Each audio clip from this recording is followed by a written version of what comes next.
So, paano ba tayo magkakaroon ng totoong wisdom na galing sa Diyos? Kasi merong wisdom na galing sa mundo. Pero ang gusto natin, yung wisdom na galing sa Diyos. Una, ask for wisdom over wealth. Pangalawa, apply wisdom to real life decisions. At pangatlo, let others see God's wisdom in you. So, pag-usapan muna natin ang number 1. Ask for wisdom over wealth. Mas pahalagahan mo ang paghingi ng karunungan sa Diyos kaysa sa kayamanan. Bakit? Masama ba ang kayamanan o paghingi ng financial blessing? Hindi. Kaya lang ang reason ay kung ano kasi ang hinihingi mo ay nagpapakita kung ano ang mas mahalaga sa iyo.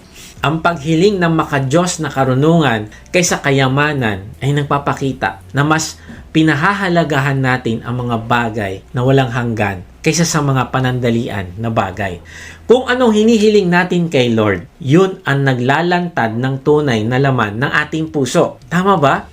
Kapag ang isang tao ay humingi ng karunungan para maglingkod at mapaluguran ang Diyos, pinapakita niyang mas mahalaga sa kanya ang layunin o purpose ng Diyos. Mas priority niya ito kaysa sa kahit anong bagay, kaysa sa sarili niyang ambisyon. Para mas maintindihan natin, basahin natin yung istorya ni Solomon na bagong upong hari nung panahon na yon. 1 Kings 3:5-9. Nasabi rito, kinagabihan, nagpakita sa kanya ang Panginoon sa pamamagitan ng isang panaginip. Sinabi ng Diyos sa kanya, humingi ka ng kahit ano at ibibigay ko ito sa iyo. Sumagot si Solomon, nagpakita po kayo ng malaking kabutihan sa aking amang si David na inyong lingkod, dahil matapat siya sa inyo at matuwid ang kanyang pamumuhay. Patuloy niyo pong ipinakita sa kanya ang inyong malaking kabutihan sa pamamagitan ng pagbibigay sa kanya ng isang anak na siya pong pumalit sa kanya bilang hari ngayon.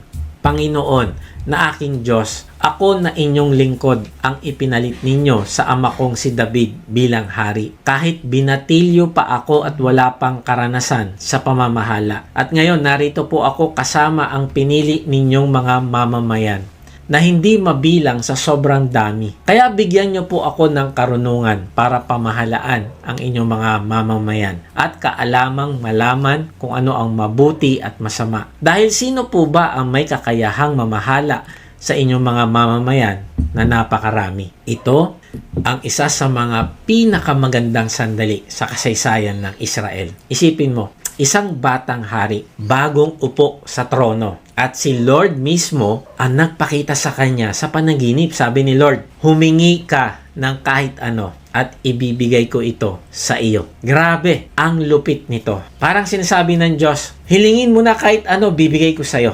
Parang binigyan siya ng blankong tseke. Tapos sinabi ng Diyos, sige, ikaw na bahala maglagay kung magkano gusto mo. Isulat mo lang sa tseke. Alam mo kung ako yun, baka hiningi ko sa Diyos, bigyan mo ako ng mansyon sa isang beachfront. Pero iba si Solomon, nakita natin yung puso niya. At kung ano ang mas mahalaga sa kanya. Diba kanina? Pinag-aralan natin kung ano yung hinihiling mo, na mas priority mo, yun yung laman ng puso mo. So nakita natin ngayon, ano yung priority ng puso ni Solomon? Hindi kayamanan, hindi siya humingi ng kayamanan, hindi siya humingi ng tagumpay, hindi masama yun, hindi siya humingi ng kapangyarihan, hindi rin siya humiling ng mahabang buhay, o nung pagkatalo ng kanyang mga kaaway, hindi niya hiningi yun. Ang hiningi niya ay wisdom o karunungan. Sa Hebreo, ang salita ng ginamit sa karunungan ay shama. Ang ibig sabihin ay hearing heart o sa Tagalog, isang pusong marunong makinig o discerning heart. Hindi ito pakikinig ng isang tunog lang o masabi lang na narinig mo ang isang bagay. Hindi. Ang shama ay may tatlong layer. To hear, to understand, and to obey and respond. To hear, ibig sabihin, ibibigay mo ang full attention mo para marinig ang Diyos. Pangalawa, to understand. Hindi mo lang papakinggan ang sinabi ng Diyos, kundi ito ay uunawain mo din. At pangatlo, to obey and respond. Ang ibig sabihin, hindi ka lang makikinig, hindi mo lang din uunawain, kundi gagawin mo pa. Tutugon ka ng may pagsunod. Kaya kapag sinabi ni Solomon, bigyan niyo po ako ng karunungan, shama. Ang hinihingi niya ay hindi lang talino o karunungan sa isip, kundi isang pusong marunong makinig sa tinig ng Diyos, pusong umuunawa, pusong sumusunod sa kanyang kalooban. Yun yung gustong sabihin ni Solomon sa Diyos. Yun yung wisdom. Parang sinasabi mo, Lord, turuan mo akong makinig, umunawa at sumunod sa iyo kahit mahirap. Ganun kalalim ang Shama. Ito ang ugat ng tunay na wisdom. Bakit? Kasi ang totoo, marunong makinig sa Diyos, makakaunawa siya ng tama. At kapag naunawaan niya ang tama at mali, makakasunod siya ng buong puso. Pero kung palagi mo na lang sinasabi, wala akong time magbasa, nagpray naman ako, okay na yon. Kaibigan, yan ay hindi Shama. Ang Shama o wisdom ay pakikinig na nagbubunga ng pagkaunawa at pagsunod. Paano mo malalaman yung uunawain mo at susundin mo kung hindi ka magbabasa, kung hindi ka makikinig? Bakit ito wisdom? Kasi habang nakikinig ka sa Diyos, sa pamamagitan ng pagbabasa ng kanyang salita, nababago ang perspective mo sa mga nangyayari sa iyong sitwasyon. Ang wisdom ay yung makita mo ang circumstances na nangyayari sa paraan kung paano ito nakikita ng Diyos. At dahil naiintindihan mo kung paano ito tinitignan ng Diyos, ay magre-respond ka naman ng tama. Susundin mo ang kalooban ng Diyos. Kahit parang naiisip mo na hindi logical sumunod. Pero dahil sinabi ng Diyos, gagawin ko. May pagkakataon na nagpapanik na ang mga tao sa paligid mo, pero dahil nakikita mo kung paano tinitignan ng Diyos ang nangyayari, relax ka lang.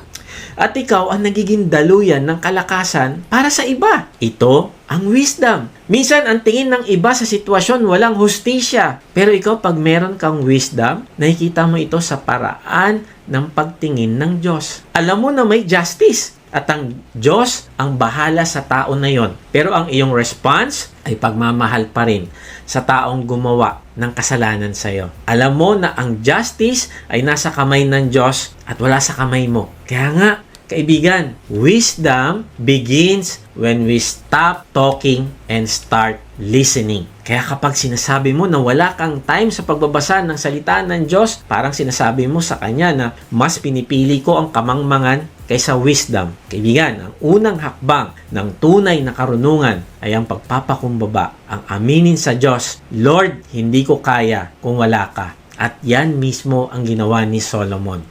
Inamin niya na hindi siya karapat-dapat maging hari. Sabi niya, kahit binatilyo pa ako at wala pang karanasan sa pamamahala. Tignan mo, hindi niya sinabi, magaling kasi ako, kaya ako pinili ng Diyos Hindi. Ang sabi niya, hindi ako deserving, Lord. Ang bata-bata ako pa, wala nga akong karanasan. Paano ko i-manage ito? Kaibigan, humility precedes wisdom. Yung mga taong may wisdom, sila yung mapagpakumbaba. Pero yung mga taong ma-pride, yung mga taong ayaw na ayaw tumanggap ng correction, sila yung mga taong walang wisdom. Ang taong marunong umamin ng kakulangan niya sa harap ng Diyos, sila yung mga taong handang tumanggap ng pagpupuno ng Diyos. Kung hindi mo i-empty yung sarili mo at hindi mo sasabihin sa Diyos, Lord, kailangan kita, wala po akong alam, wala po akong kakayanan, hindi ka mapupuno ng Diyos, ng wisdom, ng pagmamahal niya, walang maipupuno sa iyo ang Diyos kung masyado ka nang sinasabi mo na marami ka ng alam at hindi mo na kailangan ang wisdom ng Diyos. Maaaring hindi mo sinasabi yon directly sa Diyos, pero sa iyong aksyon nangyayari. Pag merong nagko-correct sa'yo, sinasabi mo, hindi ko kailangan yan. Matagal na akong Christian. Nagagalit ka. Kaibigan, hindi yan ang wisdom. Hindi ka mapupuno ng Diyos. Hindi ka mababago ng Diyos kung hindi ka magpapakumbaba. Kung tutusin, may mga moments tayo sa buhay. Yung mga sandali na parang tinatanong tayo ni Lord, Anak, anong gusto mo ibigay ko sa'yo? Alam mo, kung hindi tayo mag-iingat, ang natural instinct natin, humiling ng kaginhawahan, humiling ng pera, humiling ng proteksyon. Tama ba? Hindi masama yan. Pero minsan, hindi yan ang pinaka-importante nating kailangan. Kasi ang pinakamahalagang kailangan natin ay ang karunungang marinig ang Diyos sa gitna ng maingay na mundo. Kaibigan, isipin mo ito. Baka kaya ka naliligaw ay hindi dahil hindi ka marunong magdasal, kundi dahil hindi ka marunong makinig. Pag-isipan mo mabuti. Minsan, maaaring tinatanong mo, bakit andito na naman ako sa sitwasyon na ito? Bakit ako bumagsak ulit? Kasi maaaring hindi ka nagsisikap na makinig sa Diyos upang magkaroon ka ng totoong wisdom. Pag-isipan mo mabuti. Baka ang problema ay hindi kulang ang sagot ng Diyos, kundi sobrang ingay lang talaga ng paligid mo para marinig mo siya. Sobrang busy ka para sa mga temporaring bagay. Sobrang dami mong hinahabol sa buhay, kaya ang maupo at makinig sa Diyos ay hindi mo nagagawa. Kaibigan, Ang maganda sa puso ni Solomon ay hindi lang basta gusto niya ng karunungan, kundi gusto niya marinig ang boses ng Diyos mismo sa puso niya. Ang gusto niya, ang Diyos mismo. Kaibigan, tanungin mo ito sa sarili. Kailan mo hinanap ang Diyos ng totoong-totoo sa puso mo? Masasabi mo ba sa sarili mo na hinahanap ko talaga ang Diyos? Ano yung evidence sa buhay mo na makikita na ikaw talaga ay naghahanap ng seryoso sa Diyos? Kaya dahil ang hiningi ni Solomon ay wisdom at hindi kayamanan, na please ang Diyos sa kanya. Sabi sa verse 10, natuwa ang Panginoon sa hiningi ni Solomon. Ang ibig sabihin, nalugod ang Diyos kasi ang hiningi ni Solomon ay hindi pang sarili, kundi para magamit niya sa purpose ng Diyos at sa paglilingkod sa Diyos at sa tao. Ang sinasabi ni Solomon, hindi ko kayang pamahalaan ang kingdom mo, Lord. Itong mga tao mo, bigyan mo po ako ng wisdom. Yung hiningi niyang wisdom, hindi para sa kanya. Ang hiningi niyang wisdom, para pamahalaan yung mga tao ng Diyos, yung pamilya ng Diyos, yung mga bayan, yung mga tao na pinili ng Diyos. Humingi siya ng wisdom para sa purpose ng Diyos at hindi para sa hidden agenda niya. At dahil doon, sabi ng Diyos sa kanya, verse 13, bibigyan kita ng hindi mo hiningi ang kayamanan at karangalan para walang hari na makapantay sa iyo sa buong buhay mo. Kapatid, pansinin mo, nang unahin ni Solomon ang karunungan, lahat ng hindi niya hiningi, ibinigay din ni Lord sa kanya. Kaya nga, sabi ng Panginoong Hesus sa Matthew 6:33, basahin natin ito, but seek first His kingdom and His righteousness, and all these things will be given to you as well. Kaibigan, kung gusto mo ng all these things, ano daw ang uunahin mo? Unahin mo ang Diyos. Unahin mo ang kanyang kaharian. Unahin mo ang kanyang katuwiran. Unahin mo ang pakikinig, pag-uunawa at pagsunod. Bakit mo unahin ang paghingi ng wisdom? Kasi pag humingi ka ng wisdom sa Diyos, ang talagang hinihingi mo, siya mismo. Dahil siya ay wisdom. Siya kasi ang totoong karunungan. Diba sabi ng Panginoong Hesus, I am the truth. Ang truth ay wisdom. Hindi pwedeng humingi ka lang ng talino o kaalaman tapos ayaw mo namang lumapit sa Diyos. Lord, gusto ko ng wisdom dito sa aking trabaho. Pero hindi mo naman siya hinahanap. Pag humingi ka sa Diyos ng wisdom, ay sinasabi mo sa Kanya, Lord, pumasok ka at manguna sa buhay ko. At bigyan mo din ako ng karunungan na marinig kita, maunawaan kita, masunod kita sa buhay ko. At pag ginagawa mo ito, kaibigan, ayon sa talata, all these things will be given to you as well. Kaya kaibigan, humingi ka sa Diyos ng karunungan araw-araw. Sabi sa James 1:5, ngunit kung ang sino man sa inyo ay kulang sa karunungan, humingi siya sa Diyos at siya'y bibigyan. Sapagkat ang Diyos ay nagbibigay ng sagana at hindi nanunumbat. Na-realize ko, ang Diyos, hindi ka susungitan. Kapag sinabi mo, Lord, di ko po alam kung paano ko palalakihin ang aking mga anak sa paraan na gusto mo. Tulungan mo po ako. Bigyan mo po ako ng wisdom. Alam mo, kapag ganyan yung hinihingi mo sa Diyos, hindi ka niya i-reject. Kahit araw-araw ka pa humingi, kahit minu-minuto ka pa humingi ng wisdom patungkol sa iyong marriage, patungkol sa iyong trabaho, kung ang motivation mo ay mag-glorify ang Diyos sa buhay mo, magawa mo kung anong plano niya para sa lahat ng area ng buhay mo, naku, tuwang-tuwa siya sa iyo. In fact, kung magpapakumbaba ka na humingi ng wisdom sa Kanya, diyan siya nalulugod sa iyo. Bakit? Kasi kinikilala mo na mas marunong siya kaysa sa iyo. At nagtitiwala ka na ang wisdom na binibigay niya sa iyo, mas makakabuti kaysa sa pansarili mong karunungan. Kaya kailangan natin mag-ingat. Every time na hindi tayo humihingi ng wisdom sa Diyos, every time na nagdi-decide tayo na hindi natin hinihingi ang payo ng Diyos, parang sinasabi natin sa Kanya, hindi ko kailangan ng karunungan mo, mas marunong ako sa iyo, Lord. Isang araw, may mayamang binata na lumapit sa Panginoong Hesus. Sa paningin ng mga tao, marahil, isa siyang huwarang kabataan. Mayaman, edukado, moral, at respetado sa lipunan. Kung tutuusin, kung siya ay nabubuhay ngayon, siguro may sarili siyang kumpanya, may magandang sasakyan, at maraming followers sa social media. Hindi siya masamang tao. Actually, mabait siya. Sinusunod niya yung mga utos ng Diyos mula pagkabata. Very religious, pero may kulang. Kaya lumapit siya sa Panginoong Hesus at nagtanong, Guro, anong mabuting bagay ang dapat kong gawin upang magkaroon ako ng buhay na walang hanggan. Pansinin mo, parang mabuti naman ang tanong niya kasi hindi siya nagtanong, paano ako yayaman o paano ako sisikat? Ang tinanong niya, paano ako magkakaroon ng buhay na walang hanggan? Kaya lang may problema.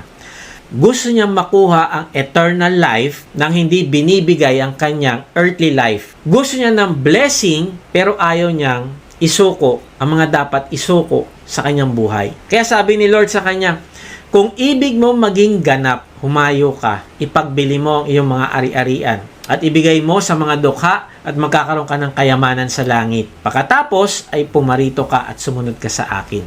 Alam mo, nangyari, umalis siyang malungkot. Bakit? Kasi mas pinili niya ang kayamanan kaysa sa karunungan na galing kay Kristo. Mas pinili niya ang kayamanan sa lupa kaysa kayamanan sa langit. Hindi sinabi ni Lord na bawal maging mayaman. Ang gusto lang niyang ituro dito ay sino ba talaga ang tunay mong pinapahalagahan? Ang giver o ang gift? Ang problema ng mayamang binata ay hindi lang ang dami ng kanyang pera, kundi ang puso niya nakapit sa ari-arian at hindi sa Diyos. At dito makikita natin ang pagkakaiba nila ni Solomon. Pareho silang may opportunity. Si Solomon, tinanong ni Lord, anong gusto mo? At ibibigay ko sa iyo. Ang mayamang binata, tinanong din ng Panginoon, gusto mo bang isuko yan at sumunod sa akin? Parehong pagkakataon, pero magkaibang sagot. Si Solomon, pinili ang karunungan at binigay ni Lord pati kayamanan. Pero, yung mayamang binata, pinili ang kayamanan na wala, pati kaluluwa. Nakakalungkot kasi maraming Kristiyano ngayon ang kagaya ng mayamang binata. Tinatawag ni Lord na maglingkod pero sinasabi, Lord, busy ako sa work. O kaya, Lord, kapag stable na ako, saka ako magbi-ministry. Kaibigan, ang tanong ng Panginoon na hindi kung ilan ang kita mo, kundi kung handa ka bang isuko ang career mo sa Kanya para gamitin niya ito sa kingdom niya. Hindi mo kailangang umalis sa trabaho pero handa ka bang magamit niya yan para sa kaharian niya. Isipin mo din kaibigan na baka ang trabaho na nagbibigay sa iyo ng seguridad ay siya palang humahadlang sa mas malalim mong pagsunod sa Diyos. Kaibigan, ask for wisdom over wealth.